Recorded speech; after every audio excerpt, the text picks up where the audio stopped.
तो friends, 5 motivational stories. सबसे बड़ा खजाना। एक लोहार था। उसने एक बढ़ई के लिए एक हथौड़ा बनाया। हथौड़ा बहुत ही सुंदर और मजबूत बना था। हथौड़े की सुंदरता और मजबूती देख बढ़ई ने सोचा, क्यों न लोहार से एक हथौड़ा और बनवा लूं। बढ़ई लोहार के पास गया और बोला, तुम मेरे लिए एक हथौड़ा और बना दो, लेकिन इस बार जो हथौड़ा बनाना वो पहले वाले हथौड़े से भी ज्यादा सुंदर होना चाहिए, और इसके लिए मैं तुम्हें मुंह मांगा इनाम दूंगा। लोहार ने बढ़ई की बात सुनी और विनम्रता पूर्वक कहा, नहीं, यह तो नहीं हो पाएगा। बढ़ई लोहार की बात सुनकर आश्चर्यचकित हुआ और बोला, आखिर क्यों? तुम्हें तो तुम्हारा मुंह मांगा इनाम मिलेगा, फिर तुम इसके लिए मना क्यों कर रहे हो? लोहार ने कहा, दाम की बात नहीं है। मैं जब भी कोई चीज बनाता हूँ पूरी योग्यता और लगन के साथ बनाता हूँ। आपके लिए हथौड़ा बनाने के लिए मैंने पूरी लगन और मेहनत से काम किया है। अब आप ही बताइए, मैं इससे अच्छा और सुंदर हथौड़ा कैसे बना सकता हूँ? अगर मैं आपकी बात मान लेता हूँ और कहता हूँ कि हाँ, मैं ये काम कर सकता हूँ, तो इसका मतलब ये होगा कि पहले वाले हथौड़े को बनाने में मैंने कोई कसर बाकी रख दी थी। इसीलिए इस हथौड़े को मैं और भी ज्यादा सुंदर बना सकता हूँ। लेकिन ये सत्य नहीं है। मैंने आपके लिए पहले ही पूरी ईमानदारी और लगन के साथ हथौड़े का निर्माण किया है।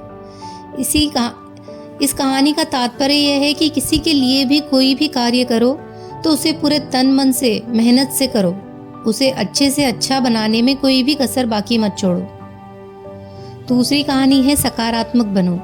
एक बार एक धनी व्यक्ति अपने बच्चों को गरीबी और अमीरी का पाठ पढ़ाने के लिए गांव में ले गया, ताकि उसके बच्चे देख सके कि गरीबी क्या होती है। और अमीर व्यक्ति के साथ उसके दोनों पुत्र थे। गांव में एक पूरा दिन और रात बिताने के बाद अमीर व्यक्ति अपने बच्चों के साथ शहर लौट आया। घर आकर उसने अपने बच्चों से एक एक कर उनका अनुभव जानने का प्रयास किया। वो अपने पहले पुत्र के पास गया और उसने पूछा, बेटा, तुम्हें कैसा लगा उस गांव में समय बिताकर, उनकी गरीबी देखकर? पिता की बात सुनकर पुत्र बोला, पिताजी, गरीबी बहुत भयानक है। उनके घर में ना ही कुत्ता है और ना ही स्विमिंग पूल है। उनके पास तो घूमने के लिए गार्डन भी नहीं है। वाकई में पिताजी, हम बहुत अमीर हैं। पिता ने अपने पुत्र के जवाब को बड़े ही से सुना और फिर उसने अपने दूसरे पुत्र से पूछा, बेटा, तुम्हें कैसा लगा उस गरीब गांव में समय बिताकर? पिता की बात सुनकर दूसरा पुत्र मुस्कुराते हुए बोला, जी, हम लोग कितने गरीब हैं। हमारे पास एक कुत्ता है जबकि उनके पास 4 है।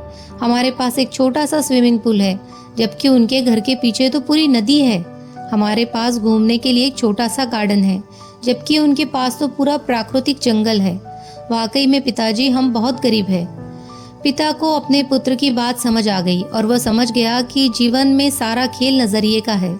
हम चीज़ों को जिस नज़रिए से देखते हैं वो हमें वैसे ही दिखती है। इसीलिए दोस्तों, हमें हमेशा चीज़ों को सकारात्मक तरीके से ही देखना चाहिए। पानी का गिलास आधा खाली है या आधा भरा हुआ, इसका निर्णय हमें करना है। अगली कहानी है तैमूर और चींटी। तैमूर के दुश्मनों ने तैमूर का पीछा किया तो वो घने जंगलों में भाग गया और पहाड़ों में एक खंडर में शरण ले ली। थकावट के कारण वो वहीं लेट गया। तभी लेटे लेटे उसकी नज़र एक चींटी पर पड़ी। वो देखता है कि एक चींटी एक चावल का दाना मुंह में दबाकर दीवार पर चढ़ रही है। फिर वह दाना नीचे गिर जाता है। अगली बार चींटी फिर उस दाने को लेकर दीवार पर चढ़ती है और इस बार वह खुद नीचे गिर जाती है। ऐसा कई बार होता है।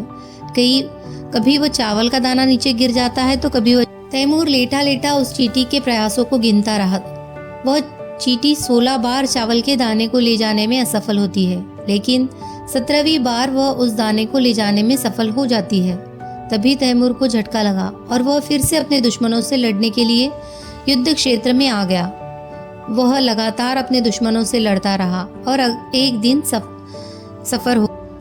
सफल हो गया। इसीलिए दोस्तों, असफलता से हमें घबराना नहीं चाहिए, वरन असफलता से सीख लेकर हमें आगे बढ़ना चाहिए। इसीलिए कहा गया है, गिरो, उठो और आगे बढ़ो। अगली कहानी है आत्मनिर्भर बनो। एक सर्कस में एक शेर था। उसे बहुत छोटी उम्र से ही जंगल से पकड़कर लाया गया था। शेर सर्कस में ही मालिक के हंटर के इशारों पर चलता था। मालिक के भय से सब कुछ करता था, क्योंकि बचपन से ही मालिक का भय उसके दिमाग में बिठा दिया गया था। सभी इंसान सर्कस में उसके खेल को निर्भय होकर देखते थे। उसने अपने जीवन में कभी शिकार नहीं किया था, इसीलिए अपनी शक्तियों से वह अपरिचित था। उसे पता नहीं था कि जंगल में मालिक तो क्या, उसका तमाशा बना रहे दर्शक भी उसकी एक दहाड़ सुनकर भाग जाएंगे। किसी ने शेर के कान में जाकर कहा, तुम्हारी जगह यहाँ नहीं है, तुम तो जंगल के राजा हो, वही तुम्हारा घर है। तुम्हें तुम्हारी शक्तियों का एहसास जंगल में जाकर होगा, तुम्हें जंगल में जाना चाहिए। शेर ने सोचा, थोड़े से काम के बाद मुझे यहाँ खाना मिलता है, जंगल में खाना कहाँ से आएगा, मैं भूख से ही मर जाऊंगा। यही सोचकर शेर ने जंगल जाने का इरादा बदल दिया। कुछ दिन बीते कि एक दिन किसी ने आकर शेर को कहा कि उसे जंगल से लाया गया था। बचपन में जिन माता पिता से वह बिछड़ गया था वे उसे जंगल में ही मिलेंगे।